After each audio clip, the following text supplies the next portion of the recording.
Assalamualaikum warahmatullahi wabarakatuh.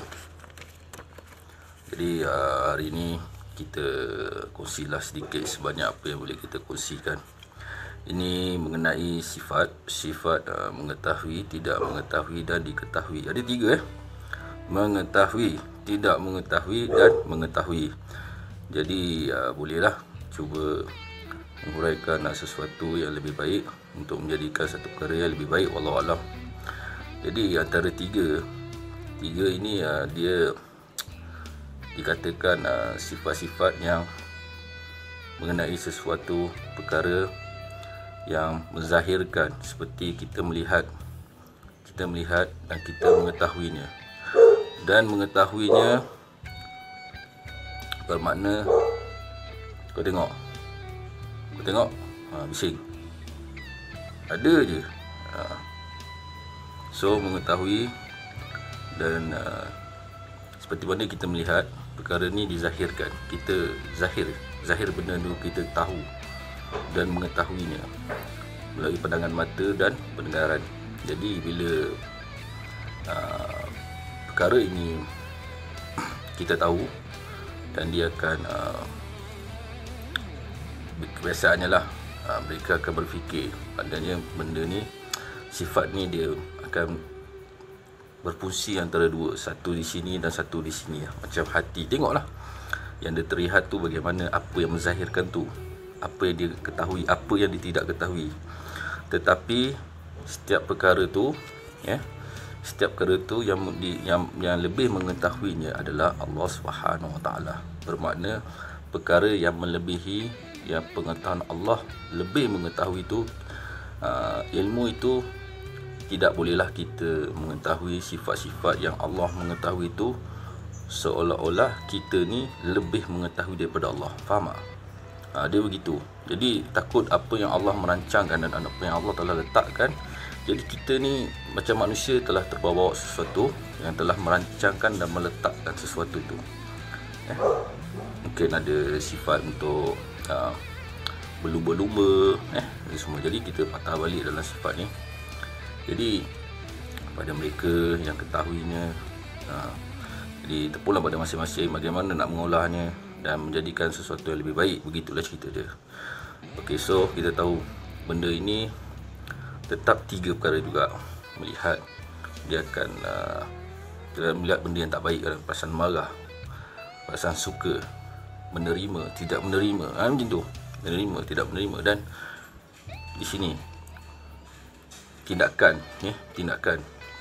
apa yang boleh, apa yang patut harus dilakukan, apa patut harus dibuat. Contoh dalam coronavirus COVID-19 ni. Jadi bila berlakunya sesuatu yang tidak dijangka, jadi di situ ada satu sistem, mereka akan cuba untuk membuat sesuatu untuk mencegah ataupun tidak dicegah. Contoh tidak dicegah ni bila merasa aman, jadi dia ada langkah-langkah dia, dan makin teruk, jadi dia ada langkah-langkah dia. Ni benda ni dah terbahagi tau. Apa yang aku terjemah ni, benda ni dah jadi banyak bahagian. So pada mereka bolehlah cuba untuk apa orang cakap, analisis lah, untuk dimasukkan dalam mana-mana bahagian tu untuk mereka faham. Lihat Al-Quran, macam biasalah perkara-perkara begini ni. Jadi Al-Quran ada jalan penyelesaian dia. Contoh daripada ayat ini, dan sebaik-baiknya untuk mengambil ayat-ayat Quran ni, dia kena tertib dan dia terkenalah dengan surah dan apa yang diperintahkan dan apa yang diceritakan. Biasanya perkara-perkara begini kena rujuk pada mereka yang pakar dalam Al-Quran. Bermaksud mereka yang mengetahui isi-isi Al-Quran, yang bidang-bidang lah. Maknanya bidang, dia ada bidang ni. Dia tak boleh macam orang ni bidang ni, tapi dia pada bidang gini. Tapi macam mana pun manusia ni, kalau ada bidang apa pun, dia akan Al-Quran tu kena dululah. Al-Quran tu memang kena dululah.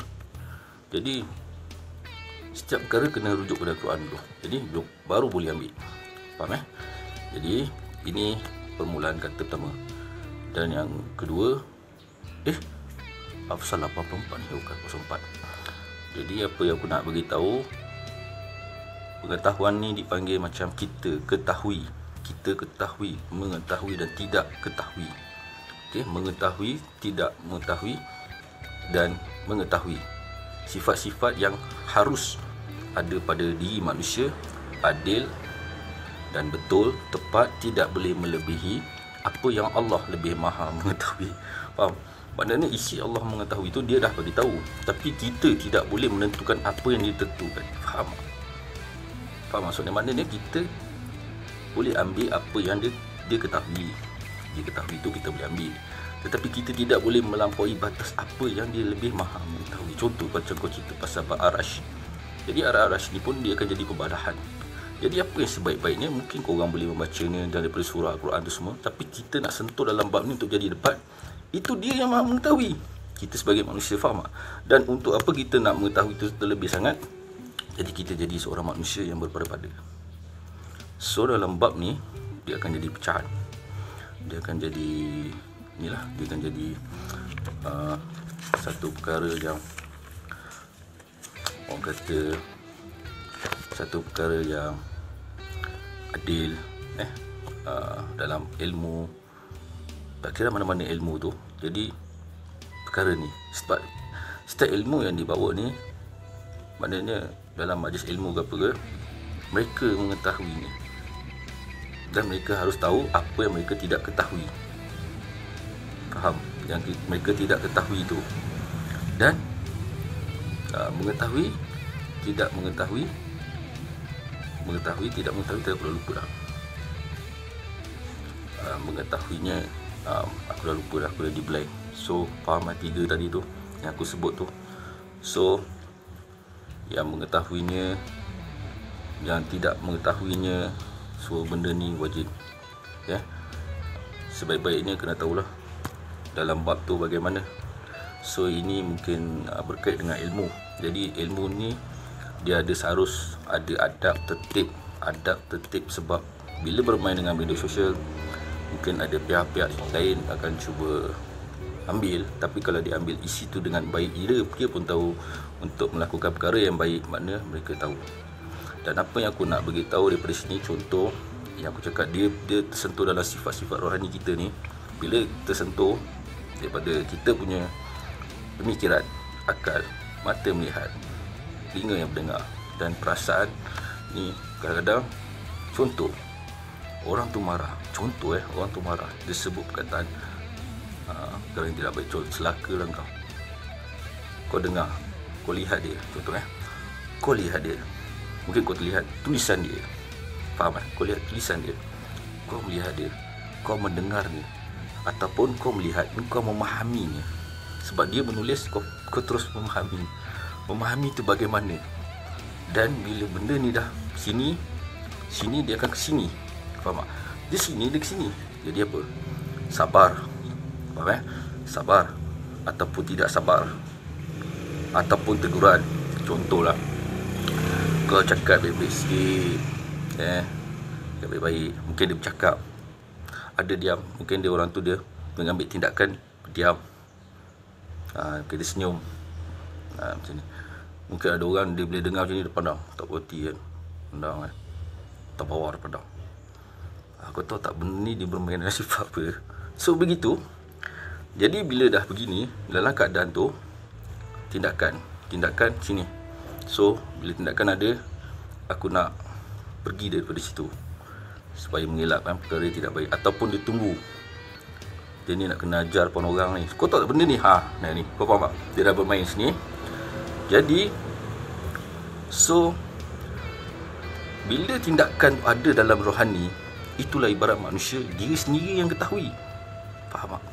Berbeza dengan apa yang Allah nampak, yang Allah lihat, yang kita tidak ketahui, faham tak? Jadi faham ke tak faham kedudukan ni? So begitulah cerita dia. Jadi Allah tu dia lebih mengetahui seperti mana kita melakukan satu tindakan, kita ni, sesuatu tu apa yang wajib, apa yang kita harus. Macam itulah cerita dia.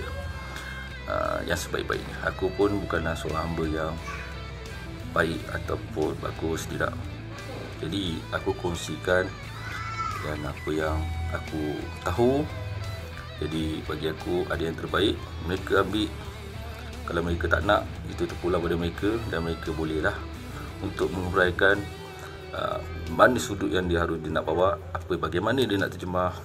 Mungkin dia akan menulis daripada satu kitab ni, tetapi jangan sampai melampaui batas Al-Quran dan melampaui batas apa yang Allah lebih mengetahui.